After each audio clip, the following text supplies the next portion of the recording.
उत्तम त्याग. भाद्रपद महिन्यातील शुद्ध द्वादशी हा दिगंबर जैन समाजाच्या दशलक्षण पर्वाचा 8वा दिवस उत्तम त्याग धर्म आहे. भौतिक संपत्तीचा त्याग केल्यामुळे समाधानी जीवन प्राप्त होते आणि इच्छांवर नियंत्रण ठेवण्यास मदत होते.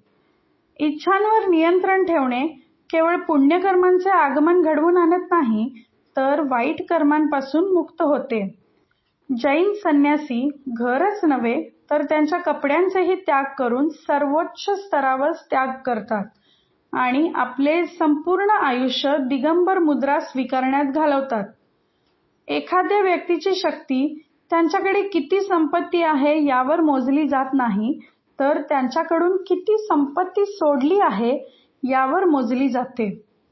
त्याग या शब्दावरूनच हे समजू शकतो की जीवनाला संतुष्ट करून आपल्या इच्छांवर नियंत्रण ठेवणे हे केवळ चांगले पुण्यच नाही, तर वाईट कर्मांचा नाश करते. उत्तम त्याग धर्म आपल्याला शिकवतो की मनाला संतुष्ट करूनच इच्छा आणि भावनांचा त्याग करणे शक्य आहे. त्यागाची भावना अंतर्मन शुद्ध करूनच प्राप्त होऊ शकते.